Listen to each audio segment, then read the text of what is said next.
사랑하는 반생 여러분 모두 평안하셨습니까? 오늘은 장년기억과 제 10번째 안식일에 해당되는 마지막 때 예수님의 재림에 대해서 살펴보겠습니다. 제 9과에 있어서는 지난주는 예루살렘에서의 논쟁, 예루살렘에 예수님이 드디어 입성하셔서 종교 지도자들하고의 논쟁이었습니다. 그때 예수님께서는 제자들에게, 지도자들에게, 또 백성들에게 예루살렘 성, 또 앞으로 미래, 또 무화과 나무에 대해서 말씀하시면서 열매가 없으면은 결국 멸망한다고 하는 사실을, 교훈을 알려주었습니다. 무화과 나무가 열매가 없을 때는 필요가 없는 것이고, 하나님의 선택된 백성으로 이스라엘은 그들이 열매를 맺지 못하는 그들의 삶에 더 이상 선택된 백성이 아님을 분명히 가르쳐 주셨습니다. 오늘은 예수님께서 이제 십자가에 가시기 전, 십자가에 달려 돌아가시기 전에 예수님께서는 어떤 마지막 삶을 사셨는지를 살펴보겠습니다. 그래서 마지막 때, 이 세상의 마지막 때에 대해서 오늘 우리가 살펴볼 터인데, 마가복음 13장 26절로부터 27절에 나와 있는 기억절 말씀입니다. 그때 인자가 구름을 타고 큰 권능과 영광으로 오는 것을 사람들이 보리라. 또 그때 그가 천사들을 보내어 자기가 택하신 자들을 땅 끝으로부터 하늘 끝까지 사방에서 모으리라.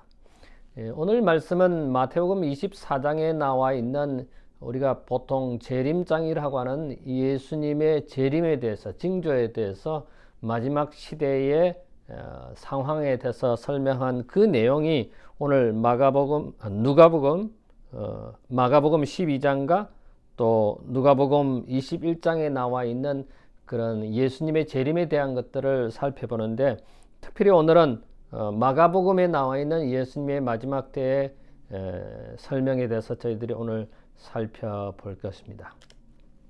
분명한 것은 예수님께서 초림하셨고 예수님께서 재림하실 것이라는 것입니다. 물론 예수님이 삼림하시는 것도 우리가 함께 생각해 보아야 되겠습니다만은, 오늘 우리는 예수님의 재림에 대해서 살펴보겠습니다.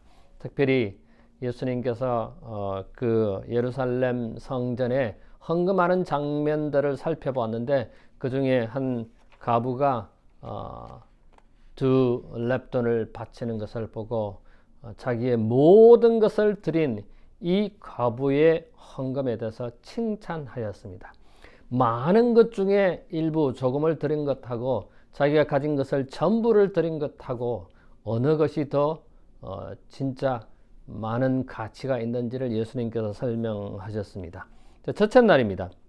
마지막 때 사람의 마음에 대해서 설명을 하면서 마가복음 12장 41절부터 44절에 나오는 한 가부의 두 렙돈 드리는 헌금하는 모습을 기록하고 있습니다.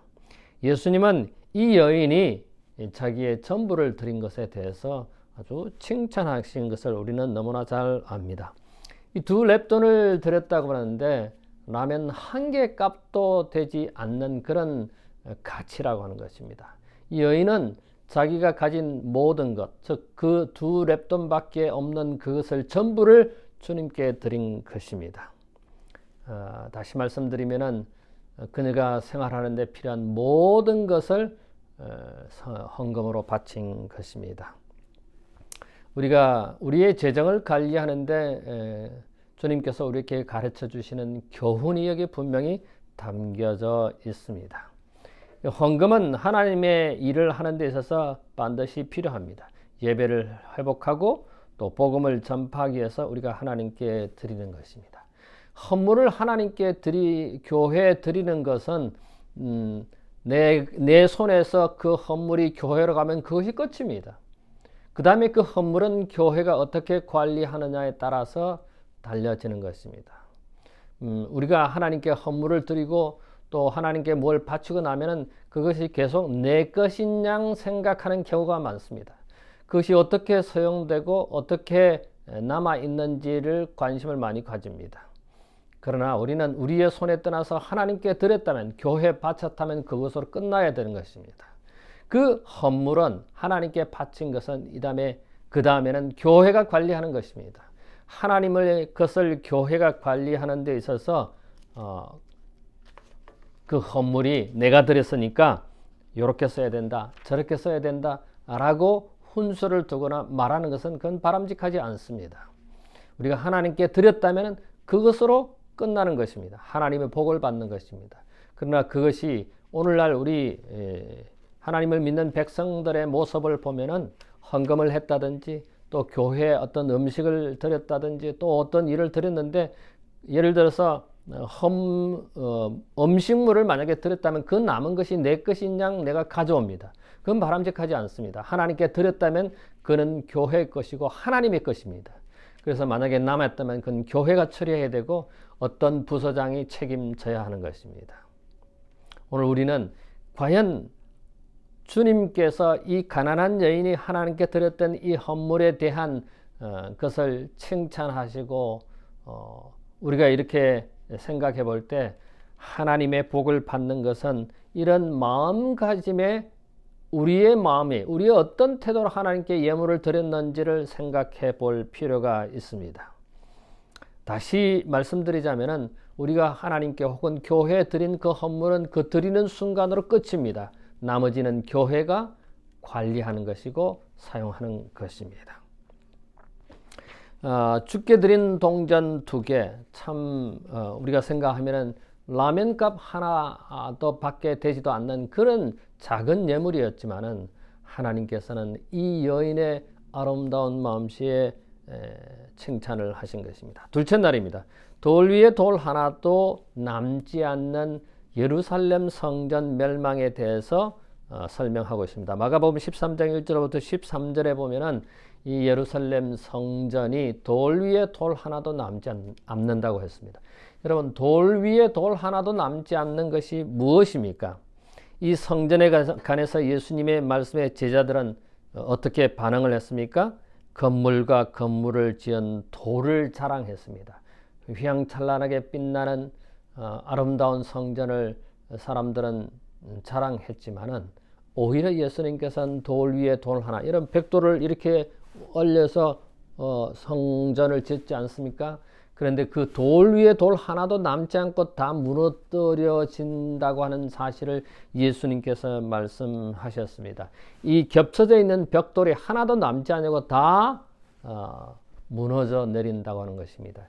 우리가 잘 알듯이 역사적으로 보면은 예루살렘 성전은 AD 70년에 로마의 공격으로 말미암아 불타고 다 무너져 내렸습니다. 근데 그 예루살렘 성에 금이 있다고 하는 그런 소문에 사람들이 그 불탄 예루살렘 성전에 이 돌 위에 벽돌 있는 것을 다 하나씩 헤쳐가지고 금을 찾았다고 하는 것입니다. 그래서 예수님께서 말씀하신 것처럼 돌 위에 돌 하나도 남기지 아니고 다 무너져 내린 것이 역사적으로 이루어졌던 것입니다.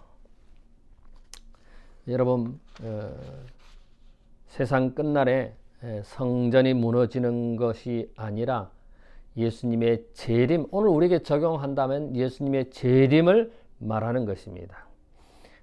그런데 이 복음이 전파될 때는 언제나 핍박과 환난과 심지어는 죽음이 있다고 말씀하고 있습니다. 오늘날은 어떨까요? 이 복음 때문에, 믿음 때문에, 신앙 때문에 어떤 사람의 주장에 의하면 1년에 약 11만 명이 목숨을 잃는다고 합니다. 사랑하는 우리 반생 여러분, 돌 위에 돌 하나도 남지 않으리라고 하는 예수님의 그 예언은 역사적으로 이루어졌습니다. 마지막 시대에 살고 있는 우리에게도 우리가 하나님께 어떤 마음으로 복음을 어떻게 전하느냐에 따라서 우리가 자랑하던 것들이 하루아침에 돌 위에 돌 하나도 남지 않는 것처럼 무너져 내릴 때가 올 것입니다. 예수님께서는 반드시 오신다고 하는 사실입니다.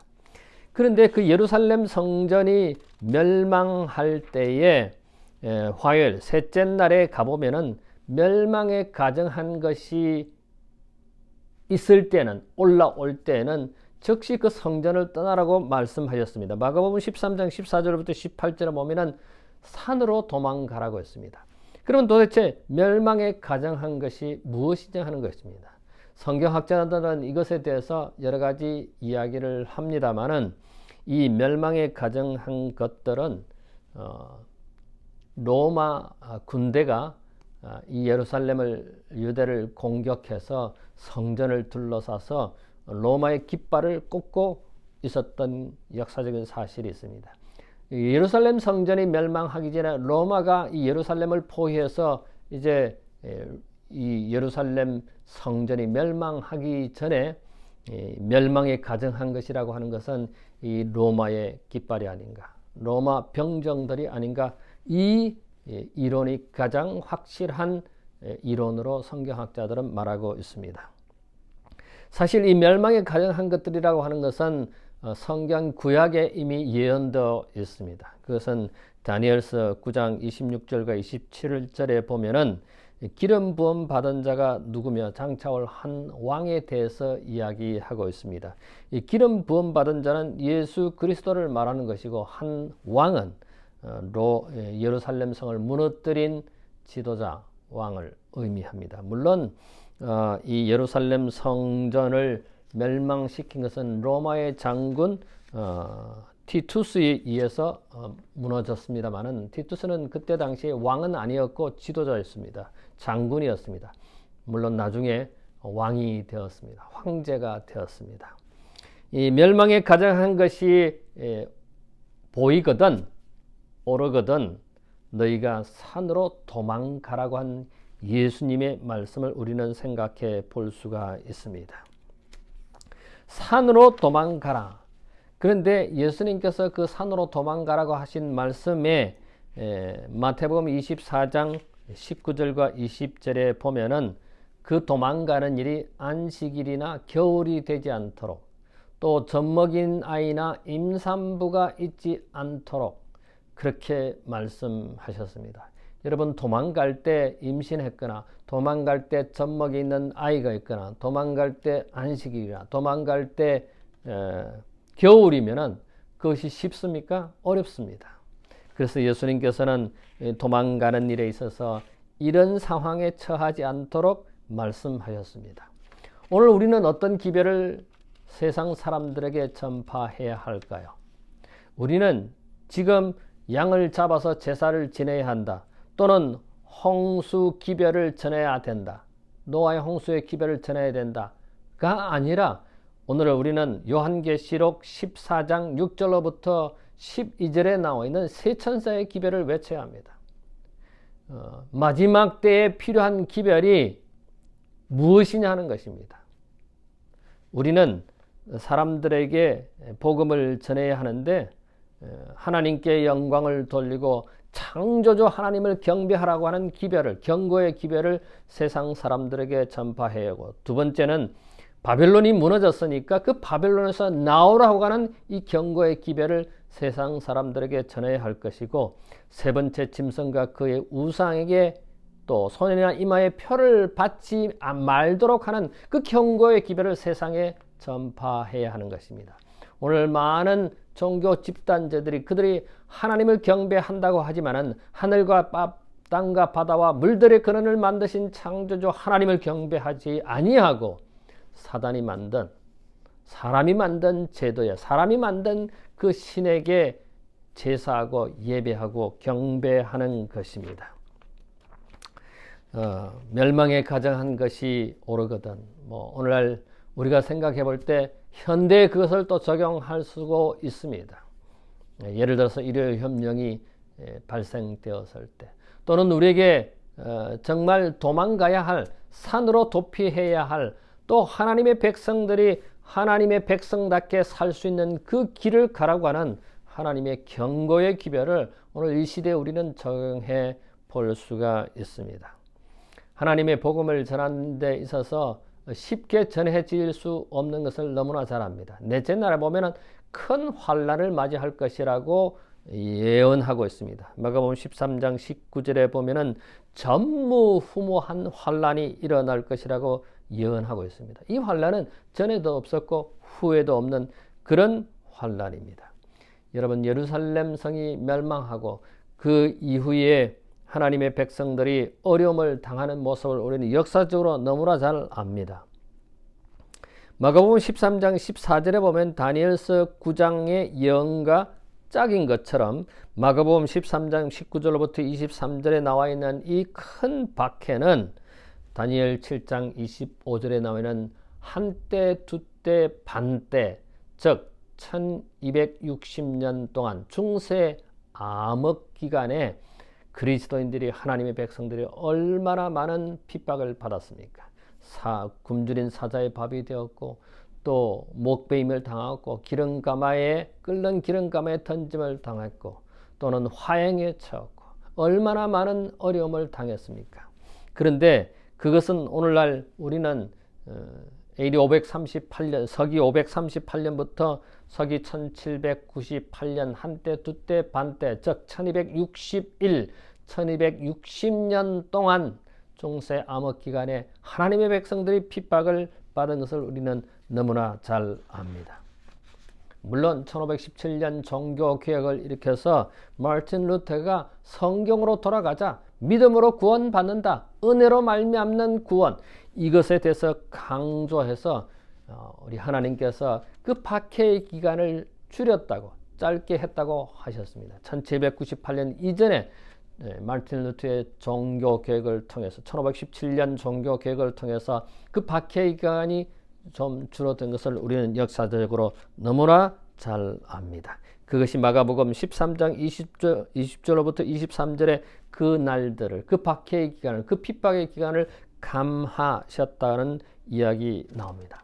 마지막 때 내가 그리스도라고 하는 그런 거짓 그리스도, 거짓 선지자가 이 땅에 일어날 것이라는 것입니다.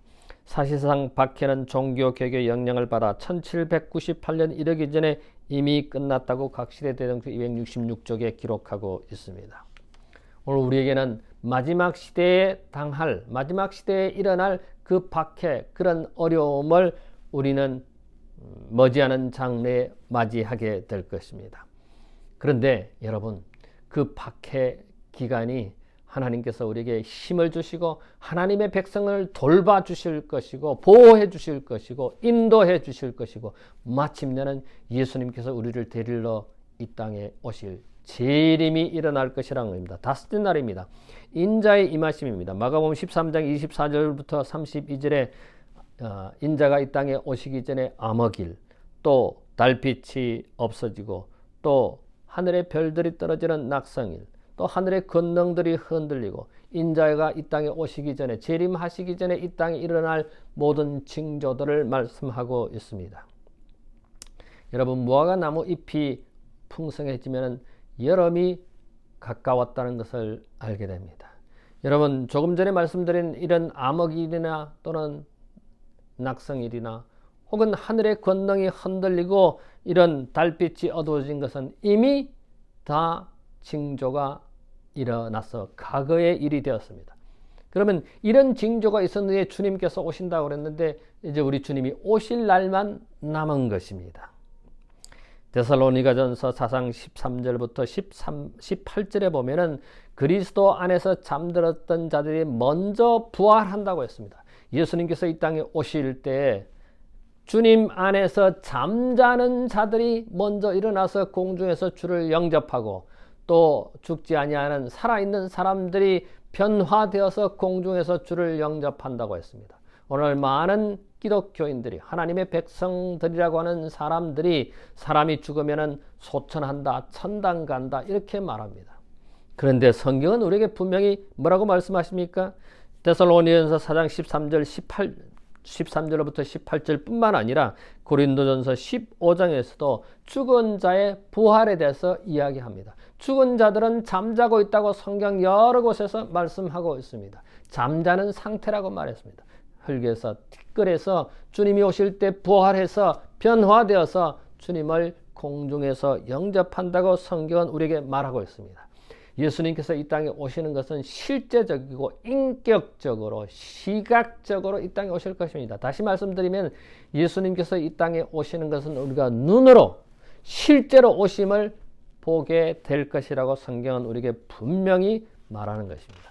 예수님이 언제 오시느냐? 아무도 모릅니다. 오직 하늘 아버지만 아신다고 성경은 기록하고 있습니다. 그 말은 무엇입니까? 우리가 만약에 잠을 잔다면은 일어나지 못하면은 그건 죽음이라고 말합니다. 우리가 죽었다고 하면은 다 잠자는 상태라고 했는데 그 다음에 죽은 자의 상태에서 눈을 뜨면은 예수님께서 이 땅에 오시는 장면을 보게 될 것입니다. 그러므로 오늘 우리는 언제 어떻게 죽을지 아무도 모릅니다. 그러므로 우리가 해야 할 일이 무엇입니까? 오늘 우리가 어떻게 사느냐? 예수님이 2050년에 온다? 그것이 아닙니다. 예수님이 내년에 오신다? 그것이 아닙니다. 오늘 내가 어떤 삶을 사느냐? 왜? 내 생명이 언제 끝날는지 아무도 모르기 때문에 오늘 내가 어떤 삶을 사느냐 하는 것입니다. 만약에 내가 오늘 죽으면 내가 다시 눈을 떴을 때는 예수님이 오시는 재림을, 인자의 오심을 만나는 거 아닙니까? 그러므로 우리는, 우리 모든 반생들은 오늘 어떤 삶을 우리가 사느냐 대단히 중요한 것입니다. 만약에 오늘 우리가 죽는다면 그 다음에 우리가 눈을 떴을 때는 주님이 오신다고 하는 사실을 잊지 않게 되기를 바랍니다. 여섯째 날 마지막 날입니다. 시대의 소망 69장 감람산에서라고 하는 챕터를 여러분 다 읽어보셨으리라고 생각합니다. 634쪽에 보면은 시대의 소망 634쪽에 보면은 에녹, 노아, 아브람, 모세가 각각 그 시대에 알맞는 진리를 전파한 것처럼 지금 그리스도의 종들도 이 세대를 위한 특별한 경고를 바랄 것이다. 이 특별한 경고가 무엇입니까? 그것은 요한계시록 14장 6절로부터 12절에 나온 세 천사의 기별입니다. 사랑하는 우리 모든 반생 여러분, 예수님께서는 분명히 이 땅에 다시 오실 것임을 우리는 그것을 믿고 예수님의 재림을 믿고 살아가는 재림 신자들입니다. 예수님이 오심을 다른 사람들을 준비시키고 내 자신을 준비하는, 우리의 가족을 준비하는, 그래서 마침내 우리 주님을 뵙는 우리 모든 반생들에 대해서는 참 좋겠다는 생각이 가득합니다. 자, 이제 다음 주 제11일간은 예수님께서 드디어 예루살렘에서 마지막 십자가에 달리시기 전의 모습을 기록하고 있습니다. 마가는 예수님께서 체포되고 신문을 받으신 장면을 그런 마가복음 14장에 기록하고 있습니다. 한 주간 이 교과 공부를 잘 하셔서 여러분에게 큰 유익을 얻게 되기를 바랍니다. 잠시 머리를 숙일까요? 고마우신 우리들의 하늘아버지, 주님이 이 땅에 다시 오실 것을 저희들에게 확인시켜 주시니 감사합니다. 주의 오심을 우리 모두가 잘 준비하게 해주시고 또 우리뿐만 아니라 다른 사람들을 잘 준비시키는 우리 모든 반생들 되도록 인도해 주시옵소서. 감사하오며 예수님 이름으로 기도하옵나이다. 아멘.